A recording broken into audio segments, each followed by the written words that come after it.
안녕하세요. 저는 내일 모레면 70을 바라보는 할머니입니다.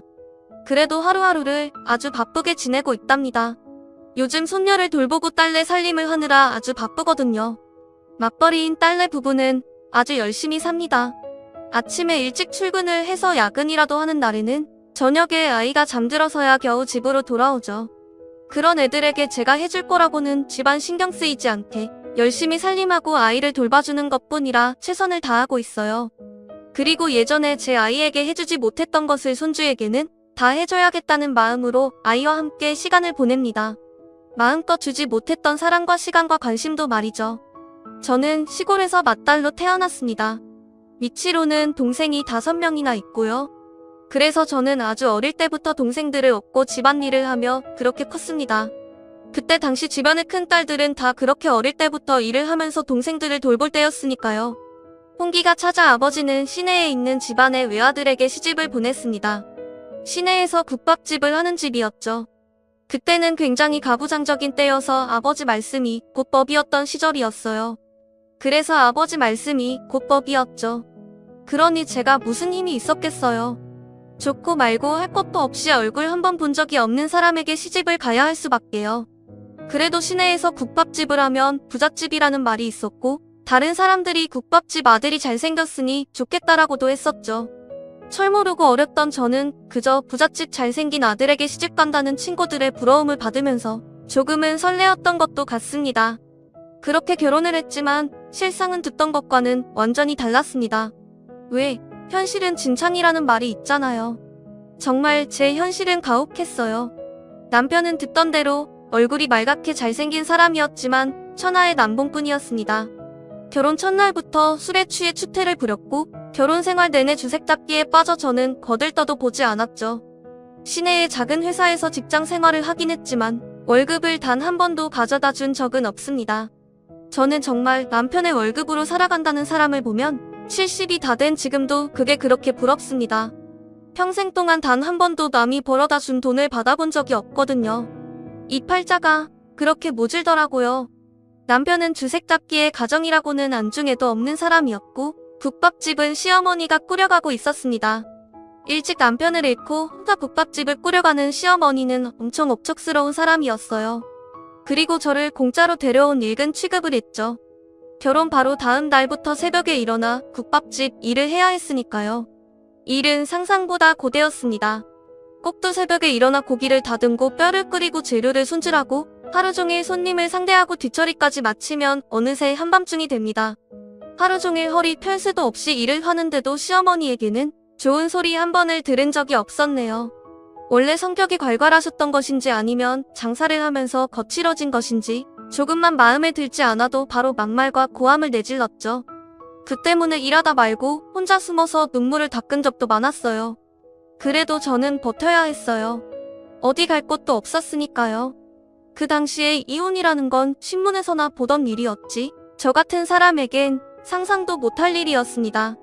그리고 여자 혼자 몸으로 어디 가서 살기도 쉽지 않은 게 실상이니까요.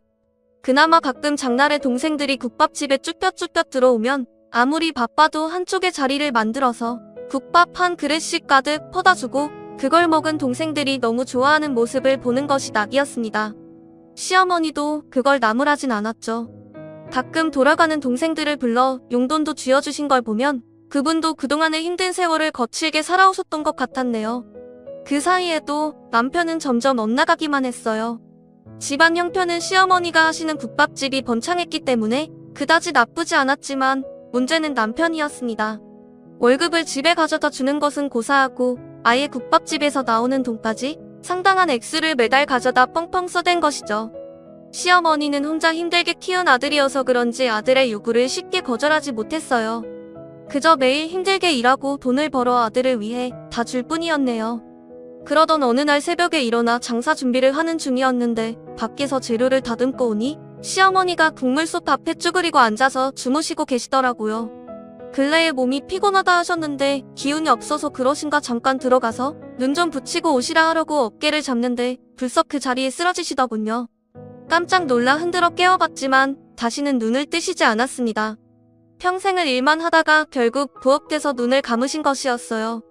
그렇게 시어머니는 갑자기 돌아가셨습니다. 구박도 많이 받았지만 그래도 미운 정이라고 장례식 기간 내내 눈물이 멈추질 않더군요. 시어머니의 인생이 참으로 안쓰럽고 불쌍해서 안타까운 마음이 들었기 때문입니다. 하지만 그때만 해도 제 인생도 앞으로 그보다 더하면 더했지 덜하지 않을 고난이 기다리고 있다는 사실을 저는 꿈에도 몰랐네요. 시어머니가 떠나신 후 국밥집은 제가 운영하게 됐습니다. 그리고 집안의 경제적 상황도 좀 더 분명하게 알게 되었어요. 국밥집에서 벌어들이는 돈은 생각보다는 많지 않았습니다. 시어머니가 힘든 분들 상대로 장사하는 것이라고 국밥을 싸게 팔았기 때문이었죠. 하지만 다달이 남편이 가져가는 돈은 상당했습니다.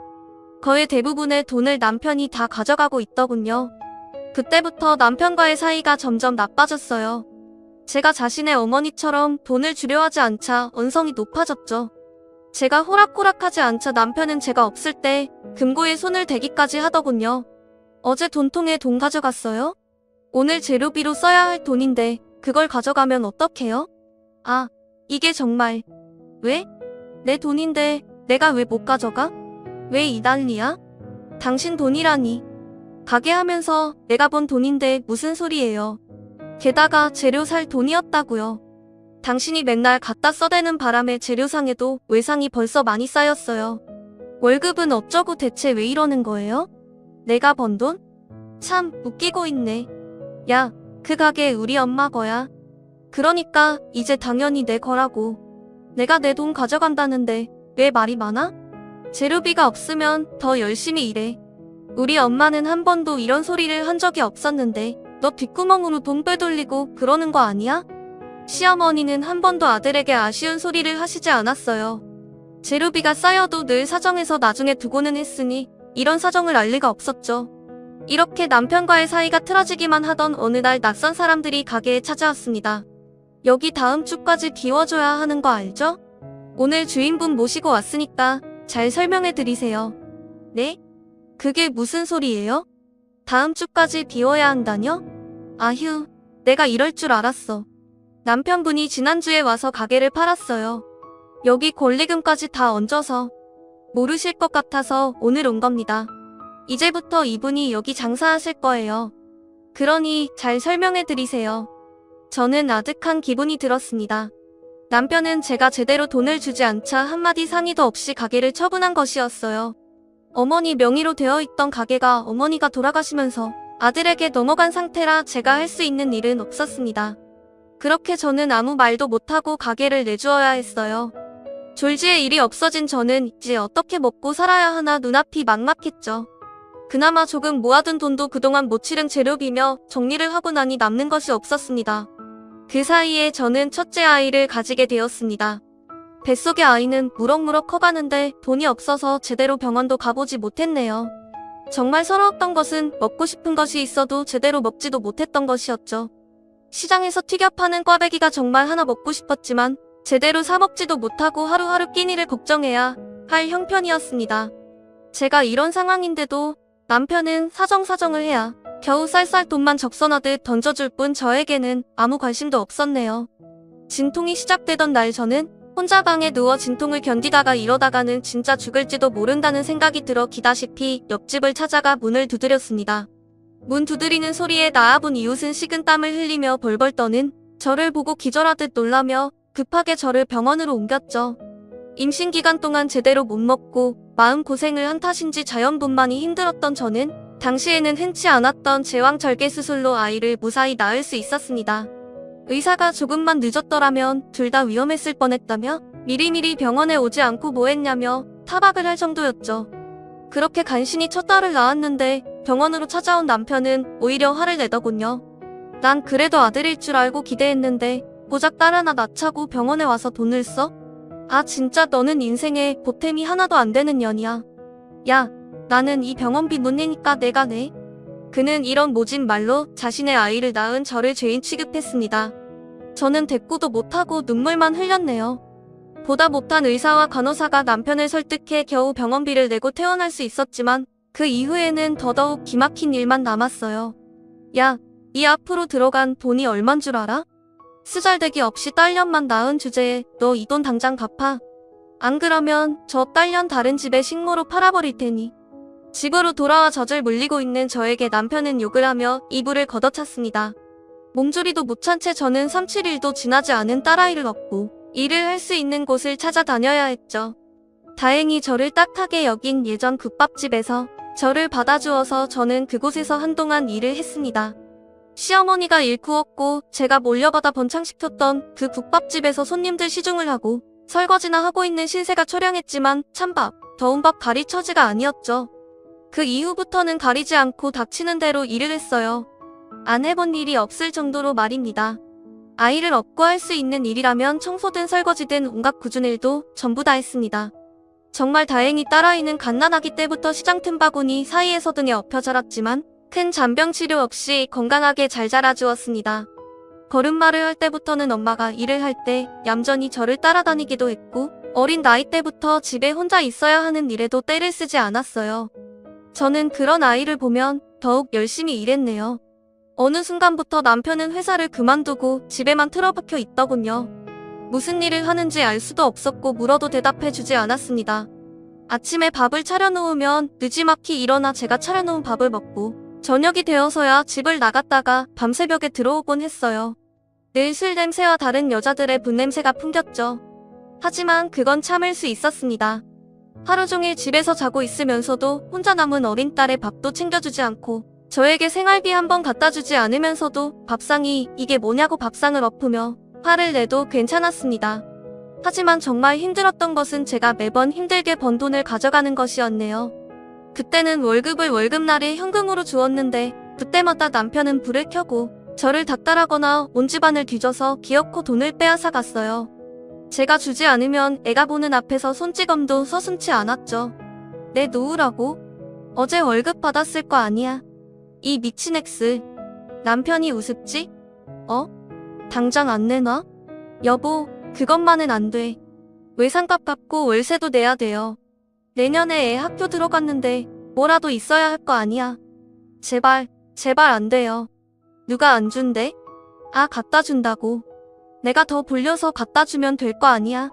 아, 이 년이 내가 큰일 하는데 앞길을 막고 있어. 당장 내놔. 남편은 무지막지한 폭행을 하면서 돈을 몽땅 빼앗아 가고는 했습니다. 도저히 이대로 살 순 없어서 저는 아이를 데리고 다른 지역으로 도망을 가보기도 했어요. 하지만 얼마 지나지 않아 우리를 찾아낸 남편은 저를 찾아와 가혹한 매질을 했습니다. 그런 일이 두어 번 계속되자 저는 남편에게서 벗어나는 것을 포기할 수밖에 없었네요. 대신 월급의 일부를 떼어 은행에 차곡차곡 몰래 쌓아두고 나머지 월급으로 생활을 하고 남편에게 떼어주었죠. 그렇게 고향을 떠나 다른 도시에서 생활을 하는 동안 딸아이는 건강하고 곱게 자랐습니다. 신경을 많이 써준 것도 아닌데 누구보다 바르고 공부도 잘했어요. 딸아이는 제 인생의 희망이자 제 모든 것이었죠. 딸아이가 고등학생 때 머뭇거리더니 용기를 내어 말하더군요.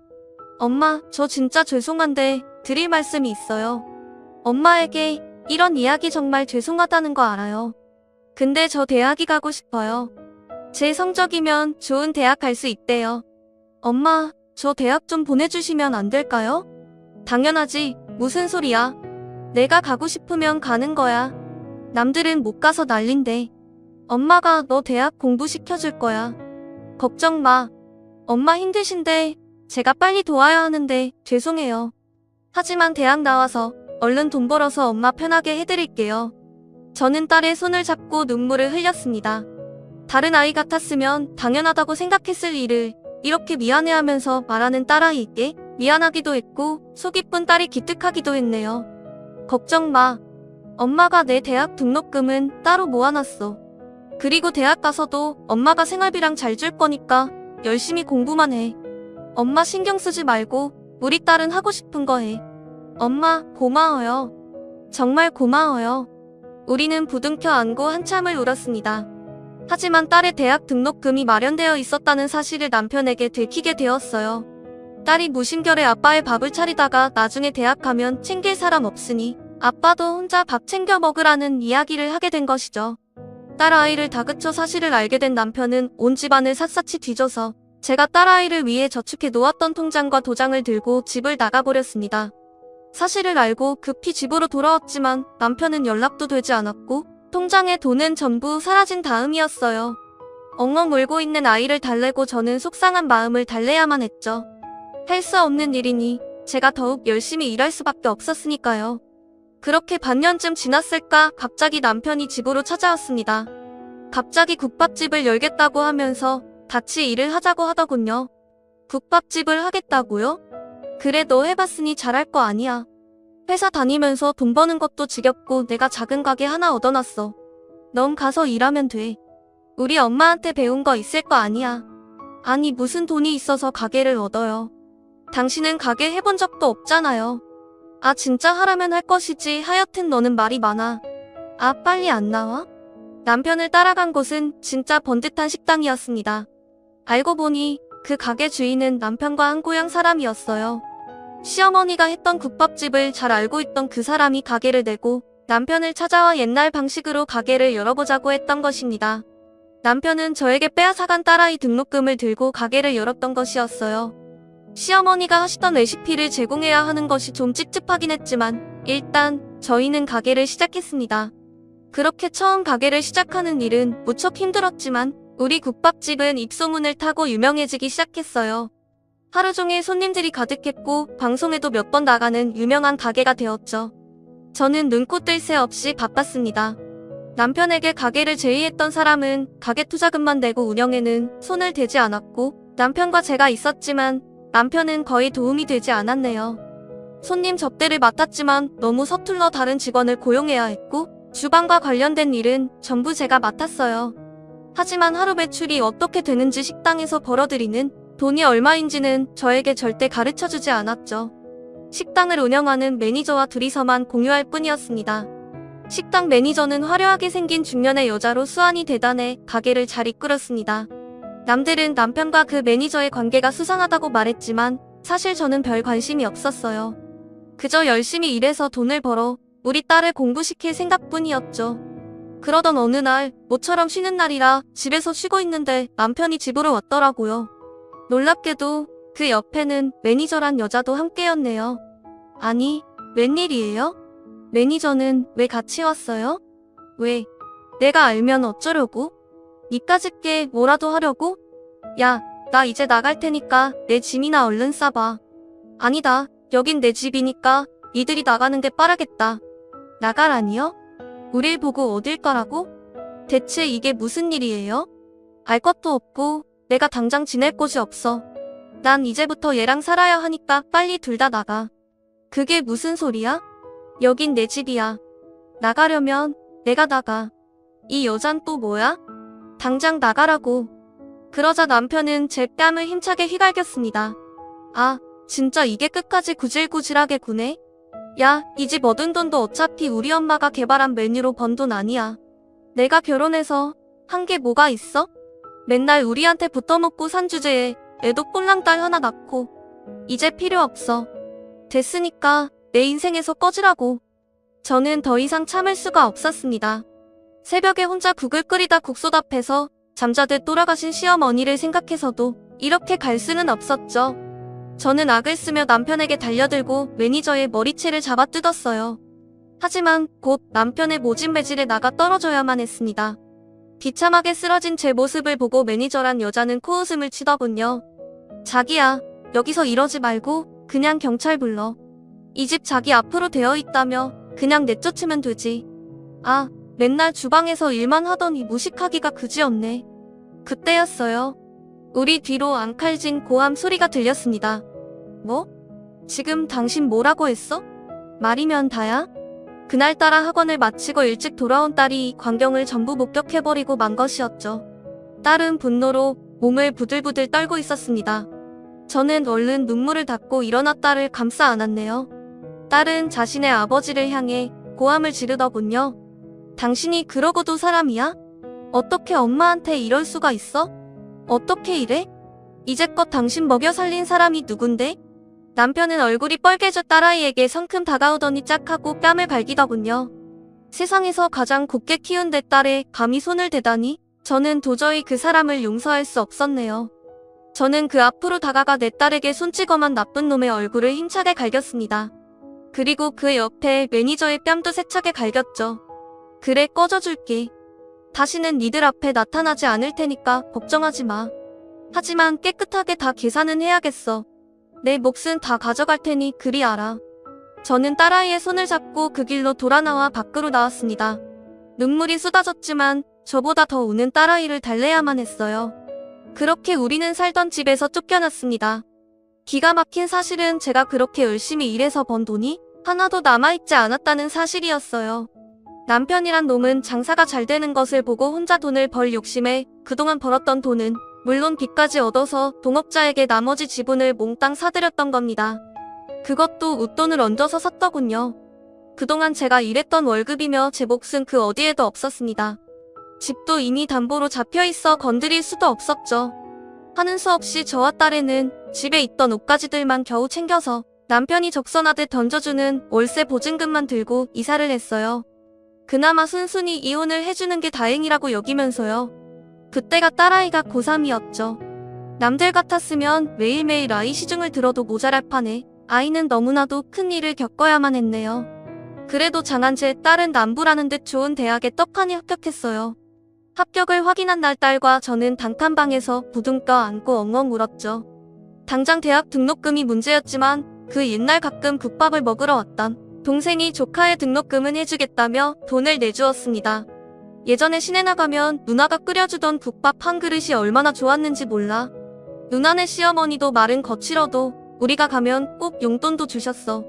나 중학교 갈 때는 지나가는 날 불러서 신발 사라고 돈도 주셨고.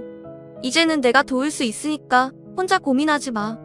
그동안 힘들기만 하고 남은 것은 하나도 없다고 여겼는데 다른 사람을 위해 열심히 살아온 보람은 있는가 봅니다. 동생뿐 아니라 처음 가게를 할 때 같이 투자를 해서 동업을 했던 고향분도 아이 대학 가는데 보태라며 돈을 보내왔어요. 그 녀석이 하도 팔라고 해서 팔기는 했지만 참 아쉬워요.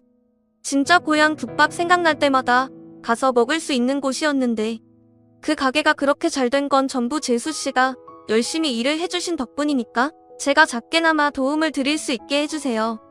저도 덕분에 돈 많이 벌었잖아요. 그렇게 아이는 무사히 대학에 진학하게 되었죠.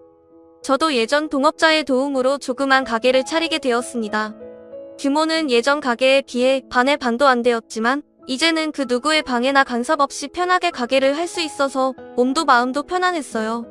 가게는 꾸준히 번창했습니다. 큰 돈은 아니지만 딸아이와 제가 먹고 살 만큼은 벌 수 있었고 그 외로 매달 저축도 할 수 있었습니다. 딸아이도 열심히 공부하고 과외를 하면서 등록금을 벌어가며 학교를 다녔어요. 제가 아무리 말려도 이 정도는 엄마에 비하면 별거 아니라며 씩씩했죠. 그렇게 야무지게 대학을 졸업하더니 좋은 회사에 취직도 잘 해냈네요. 그리고 몇 년 있다 자신을 똑 닮은 건실한 청년도 데려오더군요. 다행히 사돈댁은 인품이 좋아서 저희의 사정을 개의치 않아 했고 그렇게 둘은 결혼을 해 아이도 하나 낳았네요. 저는 아기를 낳고도 일을 계속하고 싶어하는 딸을 위해 식당은 정리했습니다. 제 딸에게 못해준 사랑과 애정과 시간을 온통 이 아이에게는 듬뿍 쏟아주고 싶었기 때문입니다. 이제 몸도 예전 같지 않아 식당을 계속 끌고 나가는 것도 힘에 부치는 참이었죠. 그동안 꽤 번창의 지역 맛집으로까지 소문난 가게를 저는 저를 도와준 그 동업자에게 넘겼습니다. 마지막까지 그 어느 누구에게도 알려주지 않았던 레시피도 함께 주었네요. 이건 그동안 저희가 입은 신세를 갚는 것이라 여겨주세요. 그리고 이제 제가 식당을 안 하면 시어머니가 평생 개발한 메뉴가 사라지게 되잖아요. 그것보다는 누구보다 이 일을 열심히 하시는 사장님이 이어가 주세요. 그거면 됩니다. 저는 국물에 들어가는 재료의 배합 비율을 자세히 알려주었습니다. 그건 그 누구에게도 알려주지 않았던 저희 시어머니의 것이었네요. 제 선택에 이제 사장이 된 동업자는 이렇게 말하더군요. 이제 이 가게는 영원히 재수씨의 것으로 기억될 거예요. 제가 등록까지 다 해서 다른 사람은 따라하지도 못해요. 아직 지분을 가지고 계시니까 제가 이어서 열심히 해볼게요. 감사합니다, 재수씨. 저는 그렇게 제 생애 한 페이지를 마무리하고 떠났습니다. 그만하면 잘 살아왔다고 제 자신을 위로했죠. 그리고 하루하루 아이가 커가는 것을 보고 딸 부부의 뒷바라지를 하면서 그렇게 행복한 나날들을 보냈네요. 마치 제가 아이를 낳아 다시 키우기라도 하는 것 같이 너무나 행복한 날들이었어요. 그러던 이번 여름에 사위와 딸이 같이 여행을 가자고 하더군요. 나는 됐으니 너희들끼리 다녀오라고 해도 딸 부부는 끈질겼습니다. 엄마도 같이 가. 엄마도 그런데 안 다녀봤잖아. 이참에 가서 온천도 하고 그래요. 일부러 나이 드신 분들이 좋아한다고 해서 그 리조트로 잡았단 말이야. 아휴 됐어. 이 나이에 무슨 여행이야. 가족끼리 오붓하게 다녀와. 그래야 여행이지. 나 가면 정서방이 불편하잖아. 아니 장모님 그게 무슨 말씀이세요. 장모님이 가셔야 더 편하죠. 아이도 장모님 얼마나 좋아하는데요. 아휴 알았어요. 알았어. 그럼 여행 가서 내가 아이랑 잘 놀 테니까 둘이 오붓하게 데이트도 하고 그래. 그렇게 저희는 이른 여름 휴가를 가게 됐습니다. 딸 부부가 예약한 곳은 경치 좋은 바닷가에 위치한 곳이었는데 노을이 지는 바다를 보며 온천욕을 할 수 있어서 가족은 물론 저 같은 노인들에게 인기가 아주 높았습니다. 고급스러워서 1박 가격도 만만치 않은 곳이었죠. 그곳에 도착해 귀여운 손주와 바닷가에서 모래놀이도 하고 맛있는 저녁도 먹고 멋진 풍경도 보면서 온천욕도 하는 꿈 같은 날들이 지나갔습니다. 3일이었지만 너무 행복하기만 했네요. 그런데 여행의 마지막 날 이런 행복에 찬물을 끼얹는 일이 일어났어요. 헤어진 지 10년, 아니 빈몸으로 쫓겨나다시피 한 지 10년 만에 그 남편이란 놈의 면상을 그곳에서 마주하게 된 것입니다. 여행의 마지막 날 저녁을 먹고 객실로 올라가는 엘리베이터를 기다리는데 우리 옆에 어떤 남녀 한 쌍이 와 서더군요. 나이가 지긋한 게 노부부끼리 여행을 왔나? 무심히 고개를 돌린 순간 저는 얼어붙을 수밖에 없었습니다. 다시는 보고 싶지 않은 그 남편이란 놈이 거기에 서 있었던 것이었어요. 옆에는 그 매니저란 년은 어디 갔는지 웬 나이 지긋한 노부인이 서 있었죠. 남편이란 놈은 우리를 그렇게 내쫓고도 잘 먹고 잘 살았는지 여전히 얼굴이 맨들맨들 뽀얗더군요. 그 옆에 노부인도 기품있고 부티가 나 보이는 게 우아하기까지 했습니다. 제 눈길을 눈치챘는지 전 남편도 제 얼굴을 보더니 흠칫 놀라는 눈치였어요. 그리고는 얼른 자리를 피하려는지 뒷걸음질을 치더군요. 그때 제 옆에서 아이를 안고 있던 사위가 갑자기 인사했습니다. 이모님? 이모님을 여기서 뵙네요. 어쩐 일이세요? 그러자 전 남편 옆에 있던 노부인이 환하게 웃으며 사위에게 인사를 하더군요. 어머나, 이게 웬일이에요? 여기서 다 만나네요. 가족끼리 여행 오셨어요? 네. 제 처랑 장모님 모시고 여행 왔어요. 여사님도 여행 오셨어요? 남편분이신가 봐요. 안녕하세요.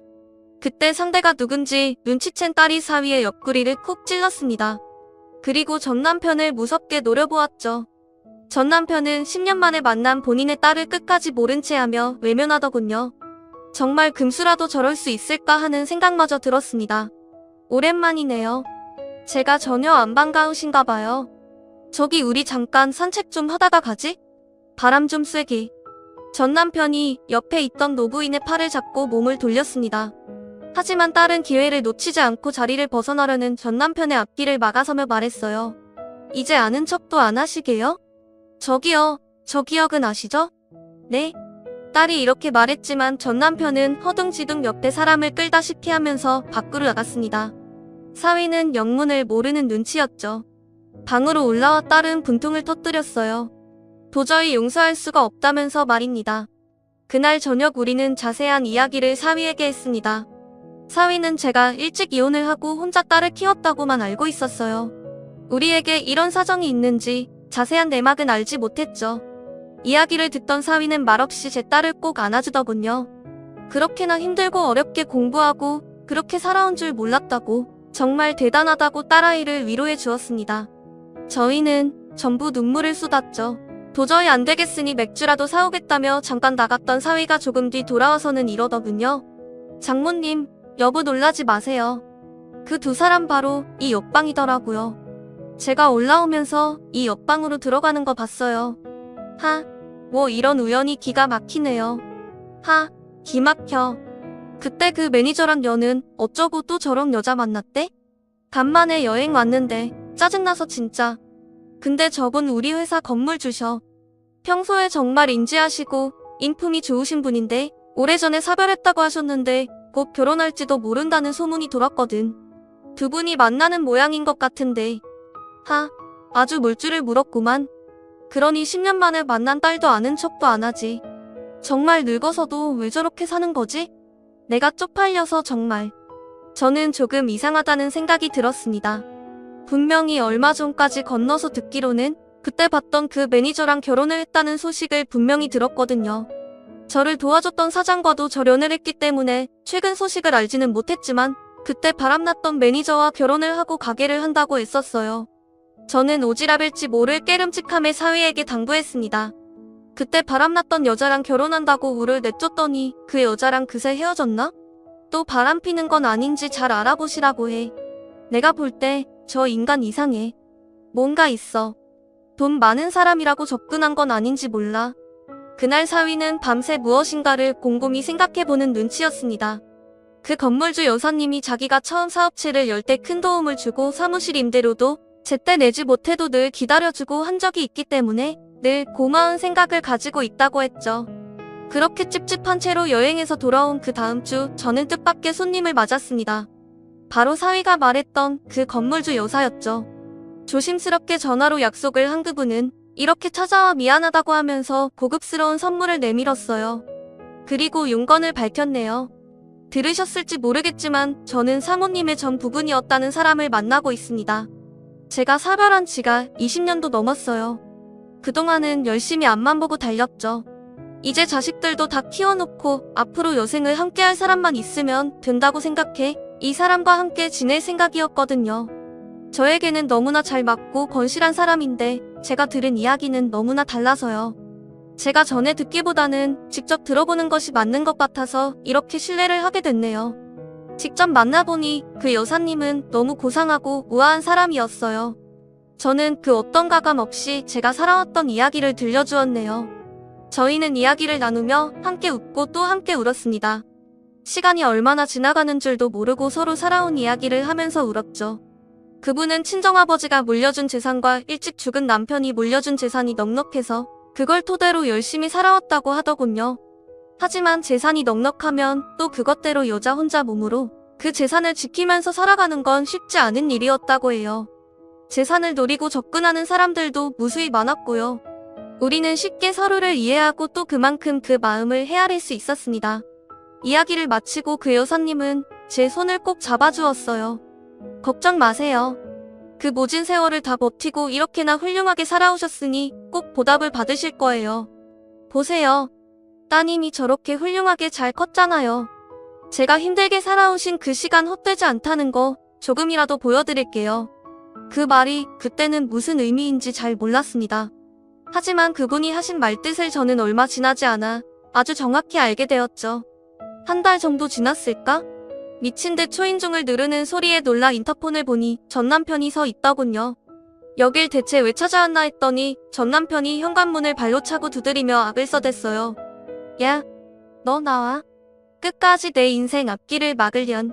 내가 뭐라고 나서 내 인생에 너 때문에 망했어. 당장 안 나와. 안 나오면 내가 못 들어갈 줄 알아. 이 나쁜 년. 너 내가 보면 당장 죽여버릴 거야. 밖에서 현관문을 발로 차고 악을 쓰는 소리에 아기가 놀라서 울기 시작했습니다. 저는 경찰을 부르고 곧바로 딸과 사위에게 전화를 해 자초지종을 이야기했어요. 곧바로 달려온 경찰에게 전 남편이 쫓겨나간 뒤 딸과 사위가 돌아왔습니다. 아우 진짜. 전에는 나한테 그 난리를 치더니 안 되니까 여기까지. 대체 이 집은 어떻게 한 거지? 뭐? 너한테 뭘 했다고? 그게 무슨 소리야? 그 부잣집 할머니랑 헤어졌다나 봐. 우리 때문이라고 난리를 치더라고. 전화로 욕을 하더니 직장까지 찾아와서 진상을 피우고 경찰에 신고하고 건물 경비가 출입을 금지해서 다시는 못 찾아오도록 했더니 집까지 올 줄은 몰랐네. 진짜 어이가 없네요. 우리 집은 대체 어떻게 한 거지? 전에는 제 사무실에도 찾아왔어요. 전화도 하고. 끈질기네요, 진짜. 그때였습니다. 전 남편이 다시 집을 찾아와 문을 두드리더군요. 경찰서로 갔다가 훈방 조치가 되자마자 다시 집으로 찾아온 겁니다. 문을 두드리고 발로 차며 욕을 해대는 전 남편의 모습을 저는 더 이상 참을 수 없었어요. 저는 아이를 딸에게 맡기고 현관문을 벌컥 열었죠. 그리고 전 남편을 향해 악을 썼습니다. 야, 이 니 XX야. 여기가 어디라고 와? 네가 사람이야? 사람이냐고. 이 년이 미쳤나? 야, 너 뭐라고 했어? 뭐라고 했길래 김 여사가 저렇게 나오는 거야? 너 아직도 나한테 미련이 있냐? 그때 사위가 나섰습니다. 저기요. 말 조심하세요. 지금 누구 보고 욕을 하시는 겁니까? 그리고 다른 사람 인생을 망친 건 어르신이잖아요. 왜 엉뚱한 떼와풀이에요? 오냐 너구나. 네가 다 얘기했어. 이 자식이 장이도름도 못 알아보고. 이 새끼 너도 함태구나. 딸년도 싸가지 없더니 아주 끼리끼리 잘한다.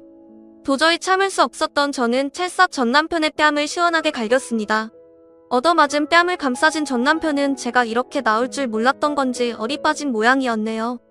저는 사위와 딸을 등 뒤로 감싸며 단호하게 소리쳤어요. 장인? 어디서 그런 더러운 소리를 해? 네 인생에서 꺼져달라고 한 건 당신이었어. 잊었어?